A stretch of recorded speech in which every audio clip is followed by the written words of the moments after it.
በወታደራዊ አቋም ሁኔታ አብይ አህመድን በልጠነው አንበርክከነዋል። ያላንበረከከነው ማንን ነው? የኛም ምላሳም ነው። ለካፋኖ ትክክለኛ ፈሪያ እግዚአብሔርና ፈሪያ አላህን ይዞ የሚታገል የአማራ ታጋይ ነው አሉ። ስንዋጋ ትግርኛ የሚናገርና ኤርትራኛ የሚናገር ነበር አልነበረም? አማራ ላይ ብሎ ደረቱን ነፍቶ ሲናገር የማይከፋው አካል ካገኘን አብረነው እንሰራለን አሉ። ያዙልኝ እስልምና ሃይማኖት ተከታይ አባቶች ይወዛ ፊት ለፊት ያያችሁ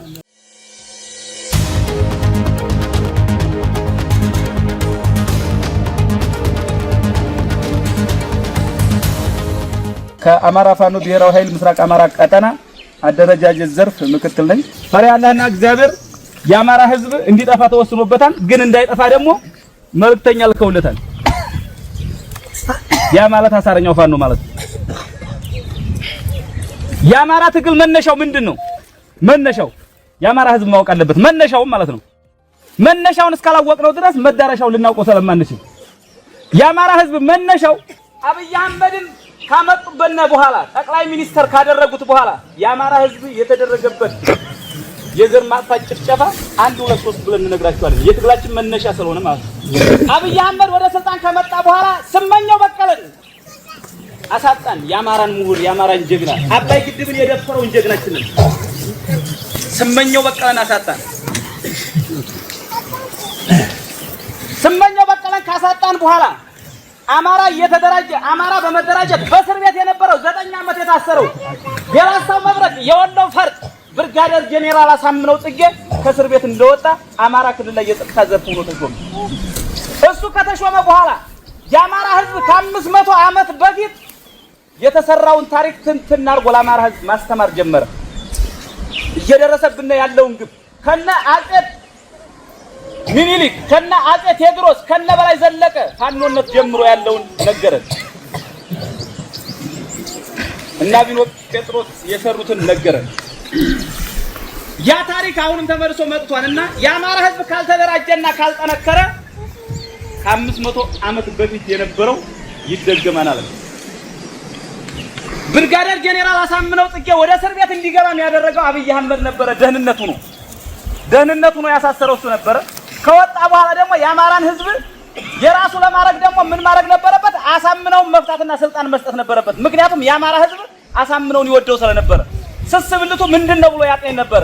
የአማራን ህዝብ የኔ ለማድረግ ምን ማለት አለብኝ ነበር? አንደኛ እናሳምነውን ስልጣን ላይ ማስቀመጥ፣ ሁለተኛ ኢትዮጵያ ኢትዮጵያ እያለ ማልቀስ አብይ አህመድ። ምክንያቱም ኢትዮጵያ ስንባል አማራ ማለት ስስብልት ያለን ኢትዮጵያ ሲባል የምንሸወድ ስለሆነ በአረንጓዴ ቢጫ ቀይ ባንዲራ ብቻ የምናምን ስለሆነ ብርጋዴር ጄኔራል አሳምነው ጽጌን 2011 ዓመተ ምህረት አብይ አህመድ እና አምባቸው መኮንን የአማራ ምሁራኖች ገሎ እርስ በርስ ተጋደሉ ብሎ ሴራ ሰራብን።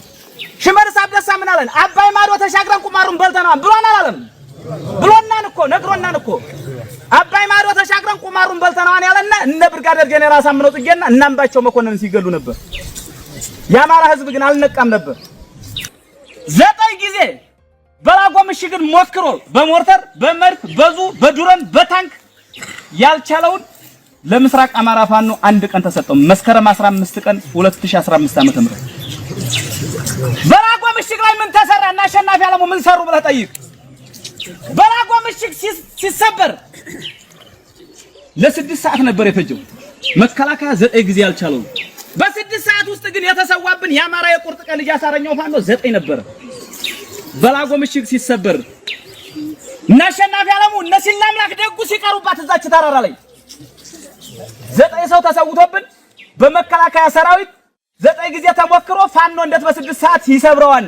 የኔን ስም ወስዳውብኛልና በራቸው ብሎ ለ105ኛ ኮማንዶዎች አብይ አህመድና ምርኮኛው ብርሃኑ ጁላ ትእዛዝ አውርደው ከጀርባችን ተመትተን 104 ሬሳ 143 ቁስለኛ ይዘን ወጣን። በመከላከያ ሰራዊት የአማራ ህዝብ ልታውቀው ይገባል። ይሄን እኛ ግን የዛን ሰዓት ሀገር ማፍረስ ነውና ዋርካው ምረ ወዳጆ ሚስጥሩን አላወጣውም ነበር። ምክንያቱም በዛ ሰዓት መከላከያ መታይ ቢል የሀገር መከላከያ ሰራዊትን አማራ ወጋው ብሎ ደግሞ አብይ አህመድ ሌላ ስም ስለሚሰጥ እንደ ህወሓት 104 ሬሳ ስንቀብር ግን ማሳ ነበር የተቀበሩት። ቤተክርስቲያን እንኳን አላገኘንም ነበር፣ ሰዓት ስላልነበረን 143 ቁስለኛ የሚያሳክምልን አልነበረም።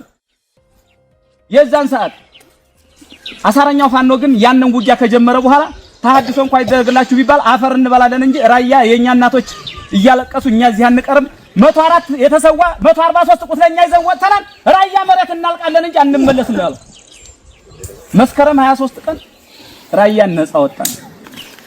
ከዛ በኋላ ምን አደረገን?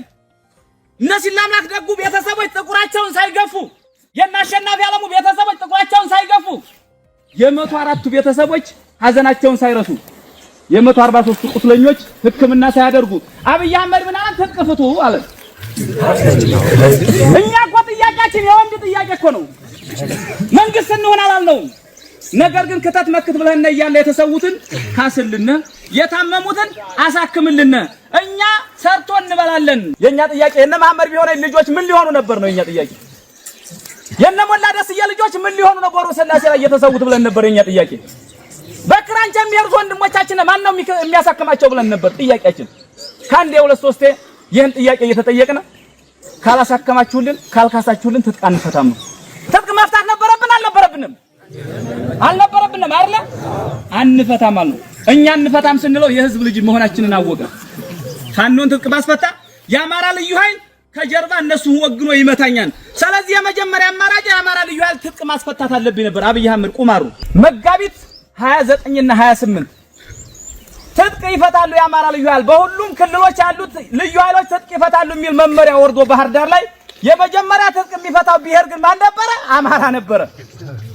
የመጀመሪያ ትጥቅ የሚፈታው መድኃኒት አይጥ ላይ እንደሚሞከረው አማራ ላይ ነው አብይ አህመድ ውሳኔ የሚሞክረው። ከዛ በኋላ ምን አደረገ? ከመራዋ ጀምሮ እስከ ደብረ ብርሃን አዲስ አበባ ጫፍ ድረስ የተኩስ ናዳ አደረባት። አማራ ክልል ጥቁር መዝገብ ናት ያዟል። እናቶች እንዲሸበሩ አባቶች እንዲሸበሩ አማራ ያለበት ቁመና ምን እንደሆነ ግራ የተጋባና የተወዘጋገበ ማህበረሰብ እንዲሆን ነበር የሚፈልገው አብይ አህመድ። ተኩሱ ያደረው ግን ባረቃሙ አገኘው ተሻገር የሰለጠነው ልዩ ኃይል የብርጋዴር ጄኔራል አሳምነው ጽጌ ልዩ ኃይል አልነበረም። ያን ምን ነበር ፍላጎቱ? አማራ ማወዛገብ ጥይት እየተኮሰ የራያ ቆቦ ወጣት ጤናኛው ግን ምን አድርጎ ነበር? የእውነት ልዩ ኃይሉ ሊፈርስ መስሎት ምግብ ቤት ዙረን አንድ ምግብ ቤት ልዩ ኃይል እንዳትቀበሉ ልዩ ኃይል የበላው ነው ብላችሁ ለኛ ሪፖርት አድርጉልን እንከፍላለን። ልዩ ኃይል ዩኒፎርም የለበሰ በነፃ ይብላ ይጠጣ ብለን ሆቴል አዘዝነኛ። የእውነት መስሎን ለካ የናገኘው ተሻገርና የና አብይ አህመድ ጎሳ ናቸው እነሱ። ወደኛ ይመጣሉ መስሎን ሲፈርሱ እኛ ጫካ ገባን ወንድሞቻችንን ይዘን እንዋጋለን ብለን። አርበኛ ኮማንዶ ፋኖ ዳንኤል አለሙ ሚያዚያ 1 2015 ዓመተ ምህረት ከብልጽግና ጋር ግልጽ ጦርነት የጀመርንባት ምላጭ ሳባ። አርበኛ ኮማንዶ ፋኖ ዳንኤል አለሙ ሚያዚያ 1 ብልጽግና ጋር ቆቦ ከተማ ላይ ጦርነት የጀመረ የመጀመሪያ የምስራቅ አማራ ፋኖ በዋርካው ምሪ ወዳጅ የሚመራው ነው። ከሚያዚያ 1 በኋላ ፋኖ መሳደድ ጀመረ። እሁድና ሰኞ ከባድ መሳሪያ ወልዲያ ላይ ቆቦ ላይ መተኮስ ተጀመረ። በዛን ሰዓት ዋርካው ምሪ ወዳጆ ምን ነበር ያለው? በላጎ ላይ ራያን ጥቁር አልብሼ ሰሜን ወሎን ጥቁር አልብሼ አሁንም ልደግመው ነው አለ። የበጨት አካሄድ ግን የሄደው ዋርካው ምሪ ወዳጆ ጊዜያዊ ስምምነት አለ። ጊዜያዊ ስምምነት ነው ለአንድ ቀን ሰራዊትን ቦታ ካስያዘ በኋላ የማይሰራ ዲሽቃ ከሰጠ በኋላ የማይሰራ ስናይፐርና ብሬን ሰጠን ሸወርናቸው። ፍቃችንን ግን ጫካ ደብቀን ነበርኛ። ልጆቻችንን ከቤት አስገብተን ነበር ያለ። ምን ሳይሞላው በምስራቅ አማራ ፋኖ ጀብድነት ጽንፈኛውን አሸባሪውን እያለ ሲናገር የነበረው ሸኘ ነው። አንድ አለ የፋኖ ትግል ኮማንዶ ዳንኤል አለሙ የሳባት ምላጭ ጀመረች፣ ሄደች፣ ተቀጣጣለች። ፋኖ ግስጋሴውን ጀመረ። የፋኖ ትግል ከመነሻው ጀምሮ ግስጋሴው እዚህ የደረሰው ለምንድን ነው? ወለጋ ላይ 360 አማራ አንድ ጉድጓድ ተቀብረውበት ነው። በአማራነት በእምነት አልተገደሉም። ወለጋ ላይ እስልምና ሃይማኖት ተከታይም ኦርቶዶክስ ሃይማኖት ተከታይም ጴንጤም ሁን አማራ ስለሆንክ ብቻ ግን ትሞታለህ በሚለው መርህ በእነ አብይ አህመድ በእነ ብርሃኑ ጁላ በእነ ሽመልስ አብደሳ ትእዛዝ ወላሂ ሁለተኛ አማራ አልሆንም። አንሻን ሰይድ ድምጿ ነበር ያን ወላሂ ሁለተኛ አማራ አልሆንም። ለምን? አማራነት የሚያስገድል እስልምና እምነት የሚያድን መስሏት ነበር። ግን ማን ነው የሚያስገድለው? አማራነት ነው የሚያስገድለው። የቀብር ስነ ስርዓት እኮ አይደል? ቤተክርስቲያን ሄደን ወግ ማረጋለሁ አይደል? መስጊድ ሄደን ወግ ማረጋለሁ አይደል? በሎደር ተቆፍሮ 361 ላይ የተገነዘ ያልተገነዘው ሴትና ወንዱ የማይለየው ትልቅና ትንሹ የማይለይበት ቀብር ተፈጸመብን። ትግል ያስወጣን ይሄ ነውኛ መነሻችን። ደብረ ኤልያስ ገዳም ላይ 251 መነኩሳት ተገለውብናል። አዲስ አበባ ላይ መስጊድ ፈርሶብናል። 360 ቤተክርስቲያን ፈርሶብናል። አብይ አህመድ ከመጣ አዲስ አበባ ላይ ቀድሶ ሲወጣ 9 ሰዓት ላይ ካን ተገለውብናል። አልተገደለም። ሃይማኖት አባቶች ተገለውብናል። ደምቢ ዶሎ ዩኒቨርሲቲ ላይ የአማራ እናቶች የአማራ አባቶች ልጆቻቸውን ይማሩልናል ብሎ መምህራኖች ያስተማራቸዋቸው ልጆች ደምቢ ዶሎ ዩኒቨርሲቲ ገብተው በእነሽመልስ አብደሳና በእነምርኮኛ ብርሃኑ ጁላ ትእዛዝ 17 የዩኒቨርሲቲ ተማሪ ለ8 ተደፍሮ ያታግላን ትግላችን ይሄ ነው መነሻችን። ነገር ግን አዲስ አበባ ላይ 40,000 ቤቶች ያማራ ፈርሰዋል። 40,000 የኮሪደር ልማት በማለት አብይ አህመድ ያነቅር ምንድነው? አማራን ከአዲስ አበባ ማፈናቀል ነው። የኮሪደር ልማት አይደለም፣ አማራን የማጥፋት ስራ ነው። 40,000 ቤቶች ሲፈርሱ አንዷ እናት ትምህርት ቤት የደረሰው ልጇን ልታወጣ ስትሄድ እቤት እየጠባ የነበረው ልጅ አላወጡትም። ፎቁን ሲያፈርሱ አዳፈኑት። ጩኸት አለ፣ እየጮህብን ነው፣ አውጡኝ የሚል ድምፅ አለ። ያታግለናል፣ አያታግለንም? ያታግለናል። ይሄ ነው ትግላችን። እናት ግን ምን ነበር የጠየቀችው? ልጇን ይዛ ስትመለስ ልጄስ ነበር ያለችው። ፎቅ እንደሚሰራ ታውቋለች፣ ንብረት እንደሚመጣ ታውቋለች፣ እንጀራ ጋግሮ መብራትን አስተምራለች። የአማራ እናት የጠየቀችው ጥያቄ ግን ልጄስ ነበረ።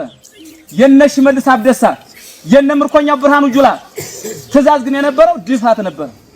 ይሄን ድምጽ ስላሰማች ብቻ ልጄን ብቻ ብላ ስለጠየቀች ወደ ልጇ ሸኛት ተብሎ ተሸኝታብናለች እናታችን። ይሄ ነው እኛ ትግል ያስወጣል። ኃይል ማጠናከር ተጀመረ።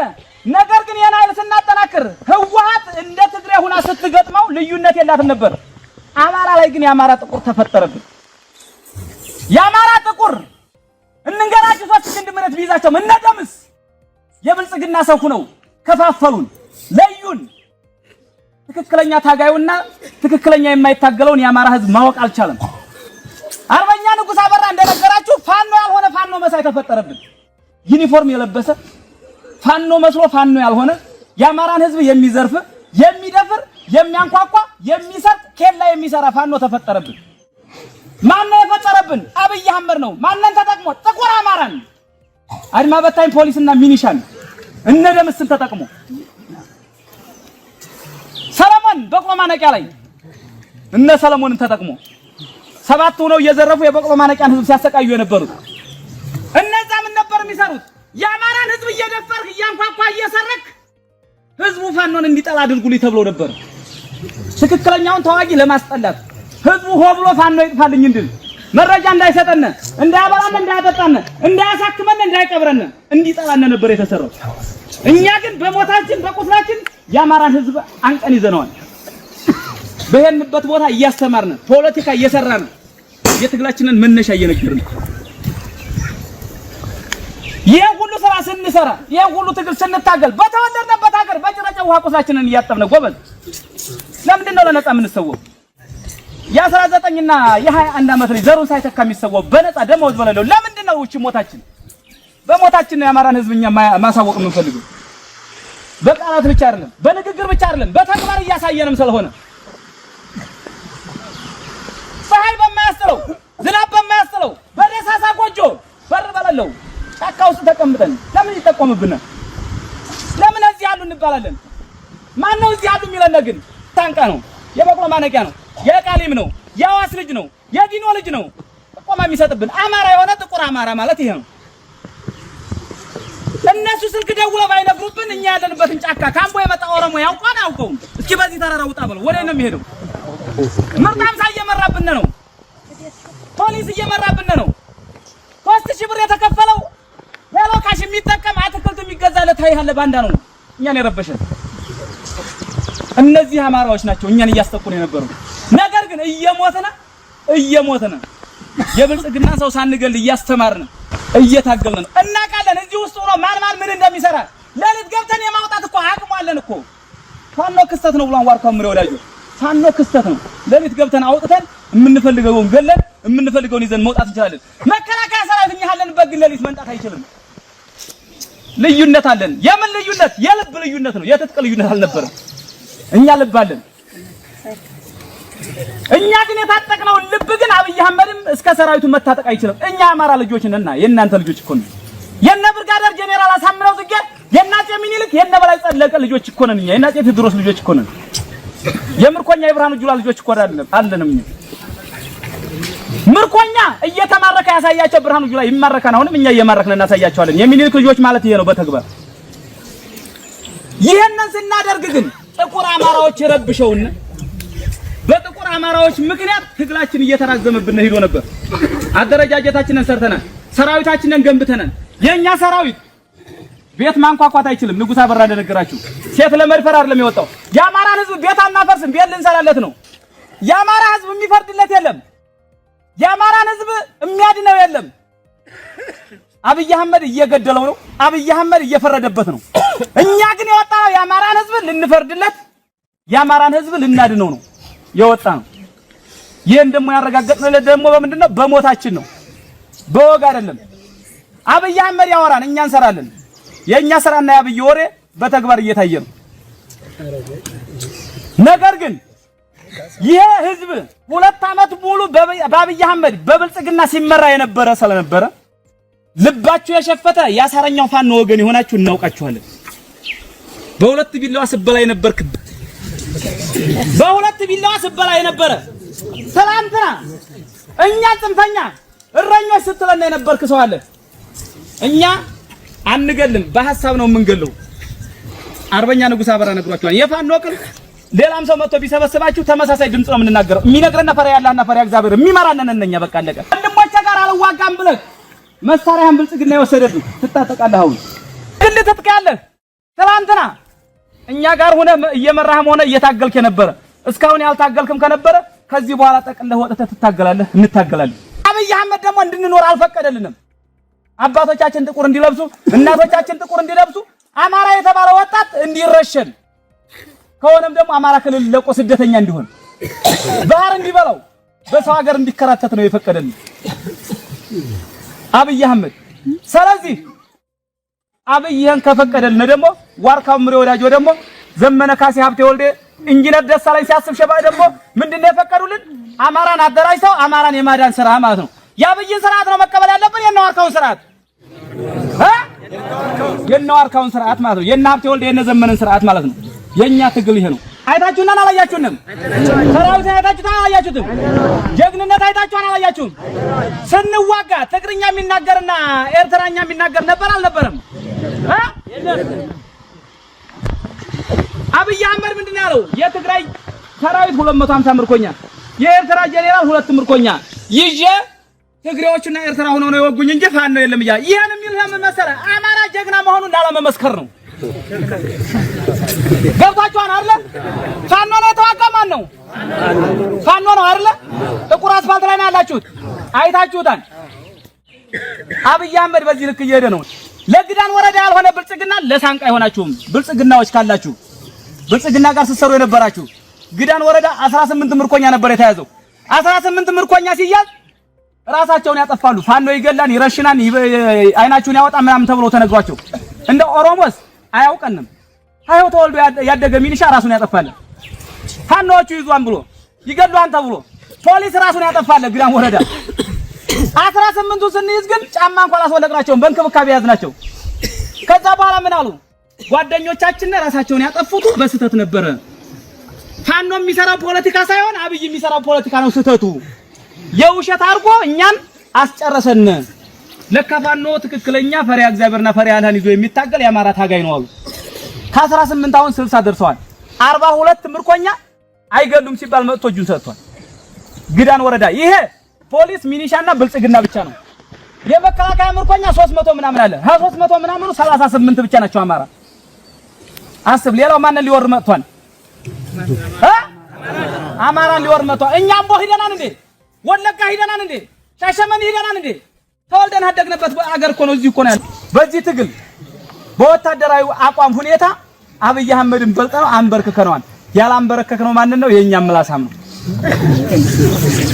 ያልተንበረከከልና የኛ ምላሳም ነው የኛ ምላሳም ማንነን ይዞ የምርጣብሳ ቤተሰብ ይሆን ከዚህ ስልክ እየደወልክ ምን ነገር የፖሊስ ዘመድ ይሆን ከዚህ ስልክ ደውለህ ምን ነገር አማራውና አማራ ያልሆንክ ስጋህን የወደድክ ማለት ነው በደሞዝ እኮ ነው አበል ለማግኘት እኮ ነው ወልዲያ ላይ ወደ መከላከያ ለማስገባት አንድ ወጣት ያዘ 5000 ብር ተከፈለ አልተከፈለም ሳንካ ላይ ተከፈለ አልተከፈለም ታዲያ አማራን የሸጠ አማራ ማለት እናቸው አይደሉም? አማራን ሽጠው ተናሰብትም ጌታችን ኢየሱስ ክርስቶስን የሸጠው ማን ነው? አይሁዳ ነው አይደል? የአማራን ወጣት በ5000 ብር የሸጠው ማን ነው? ፖሊስና ሚሊሻ አይደል? አይሁዳ ናቸው አይደሉም? አዎ በተግባር መሬት ላይ ያሳዩን ማለት ነው። ገባችኋል አይደል? አብይ አህመድ ለቅሰምተን ወልዲያ አንዱን ብልጽግና ወጥተን ስንገለው ይደሰታል። ያዙ አብይ ይደሰታል። አንደኛው ምን አለ? 6 ሚሊሻ ነበሩ፣ አንድ ፋኖ ነበረ፣ ተኩስ ገጠሙ። 5ቱ ሚሊሻ ገደላቸው አንዱን ፋኖ ግን አንድ ሚሊሻ ገደለው። ከዛ ኦሮሞ ሆዶ ሪፖርት ሲያደርግ ለምን አለው? ዝም በለው ሁሉም አማራ አልቋን አለው። ሁሉም አማራ አልቋን። የነሱ ስራ አማራ መቀነስ ብቻ ነው። ይሄን ሰራ እየነገርናቸው ግን አይገባቸዋል። በቁርጥ ሸጡት፣ በጃምቦ ሸጡት ማንነታቸውን። ይሁዳ ጌታችን ኢየሱስ ክርስቶስን እንደሸጠው የአማራን ህዝብ ደግሞ ምርጣንታ አድማ በታኝና የፖሊስ ዘመድ ይሆን እንደው ደረቱን ነፍስ አማራ ነኝ ለማለት እሱን ወይ አክትፍ ብለህ እንዲሞት መዋጋት አለበት ወይ ደግሞ ሰብከ ማንጣት አለበት። ከዛ ውጭ ምላሳትን ገርብነ በመድኃኒዓለም በሸሆቹ ይዘናል። እኛ ትክክለኛ እንትናችን ለፈጣሪ መስጠት ብቻ ነው። አናውቅም ለጥንቅሽ ሀገር በከፈን ለይም። ነገር ግን ፖሊስ አድማ በታኝ እኛ ወልዲያን ስንቆጣጠራት ወደ ነው የሚሸሹት ወደ አምቦ። በፖለቲካው ምን ላይ እንደደረስን ነገራችሁ።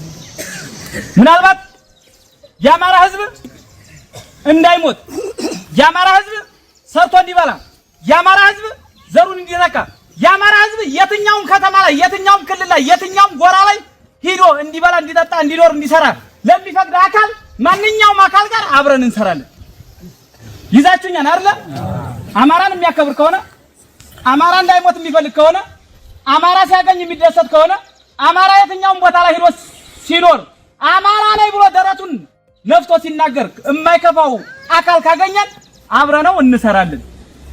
ነገር ግን የአማራን መሞት የአማራን ርስ መውሰድ የሚያስደስተው የአማራ የዘር መጥፋት ጭፍጨፋ ሲደረግ የሚያስደስተው የአማራ መምህርም ሆነ አርሶ አደርም ሆነ ነጋዴ ሌላ ክልል ላይ ሄዶ ሲያስተምርም ሆነ ሲነግድ የሚቀናና የሚከፋው አማራን የሚገድል አካል ጋር ግን ማንንም ጋር አንሰራም። ጠላታችንም ፖለቲካችን በዚህ ልክዷል። አብይ አህመድ ግን ትላንትና ጥምሲያታ ምን ብሎናል? መካነ ሰላም ላይ ያዙ በደም እስልምና ሃይማኖት ተከታይ አላችሁ እንዴ ናችሁ? ነገ አላችሁ አይደለ? ይሄው ፀሐይ ነው የምንናገረው። የእምነት ትግል አይደለም የምንታገለውኛ፣ የማንነት ትግል ነው። ትግላችን የእምነት ትግል አይደለም፣ የማንነት ትግል ነው። እናንሻን ሰይድ የተሰውበት እነ መሐመድ ቢሆነኝ የተሰውበት ትግል ነው። መስጊድ ፈርሶብናል፣ እናንሻን ሙተውብናል። ነገር ግን አብይ አህመድ መካነ ሰላም ላይ ምን አለን? አስተዳደር ጸጥታ የነበረው የመካነ ሰላም አስተዳደር ጸጥታ ኃላፊ የነበረ ሙስሊም ነው። ፋኖ መካነ ሰላምን ሲቆጣጠር መስጊዱ ገባ። መስጊዱ ገብቶ ተኩስ ጀመረ። የተኮሰብንን አካል መምታት አለብን የለብንም? ይመታን አይደለ? ስንመታው ሲሞት ግን ምን አሉ? የአብይ ተላላኪ እስልምና ሃይማኖት ተከታይ ያልሆኑ የአብይ ተላላኪ እስልምና ሃይማኖት ተከታይ ያልሆኑ ሰዎች ግን ምን አሉና መስጊድ ውስጥ ገብተው ገደሉትኝ። እነዚህ ኦርቶዶክስን ብቻ እንድትለመልም የሚፈልጉ የክርስቲያን ፋኖ ናቸው ብለው አዋጅ አወጁብን። እኛ ግን የገደልነው ብልጽግና ነው።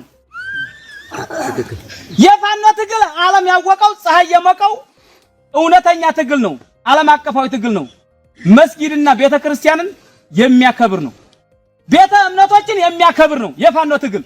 ነገር ግን ሲገለነ ብልጽግና ሆኖ ኑሮ ሲያስረነ ብልጽግና ኑሮ ሆኖ እኛ ስንገለው መስጊድ ውስጥ የሚገባ ከሆነ ግን ጴንጤም ሆነ እስላምም ሆነ ቄስም ሆነ ምንም ሆነ ቤተክርስቲያንም ቢገባ አንለቀውም። አለቀ። ሃይማኖት የመሳሪያ መቀመጫ አይደለችም። ቤተክርስቲያን የመሳሪያ መቀመጫ አይደለችም። መስጊድ የመሳሪያ መቀመጫ የሽፍታ መቀመጫ አይደለችም። የወታደር መቀመጫ አይደለችም። የሃይማኖት አባቶች አሁን የምትይዙት ቤተ እምነታችሁን የምትመሩት ቤተ እምነት ላይ የሚመጣው ሰላማዊ ሰው ወደ ፈጣሪው ሊያመልክ የሚችል ሰው ብቻ ነው መምጣት ያለበት። ከዛ ውጭ ከሆነ ግን ሸሆቻችን አያውግዙት። አላህ አይወደውም። የሰው ነፍስ ያጠፋ ሰው እዚህ አይገባም። የሰው ነፍስ የሚያጠፋ መሳሪያ የያዘ ሰው እዚህ አይገባም በሉት። ኦርቶዶክስ አባቶችም ቄሶችም ንገሩት። ማንም አካል ከቤተ ክርስቲያኑ አጥር ግቢ ውስጥ ሆኖ ተኩስ መተኮስ አይችልም፣ መዋጋት አይችልም። ነገር ግን ቤተ ክርስቲያን ወይም መስጊድ ገብቶ እጅ መስጠት ይችላል። አባቶች እናንተ ከወንድሞቼ ጋር አስታርቁኝ ብሎ እጅ መስጠት ይችላል። እጅ ከተሰጠ በኋላ ማን ይዞት ይመጣል? የሃይማኖት አባቶች ከምን አውጥተው? ከመስጊድ አውጥተው ከቤተ ክርስቲያን አውጥተው እንቀበላለን፣ አንገልም። እዛች ውስጥ ሆኖ ግን ከተዋጋነ ግን አሁንም ሚሊየን ጊዜ ብልጽግና ቤተ ክርስቲያንም ሆነ መስጊድ ከገባ አንለቀውም። እኛን ሳይታቆዝ የሱ ወንድነቱ ጀግንነቱ በአባቶቻችን መንጣቱ ብቻ ነው። ይሄን እንዳደርጉ ተመክሩልንና አብይ አህመድ በፖለቲካው ስለተሸነፈ የፖለቲካውን ቁማር እዚህ ላይ ስለመጣብን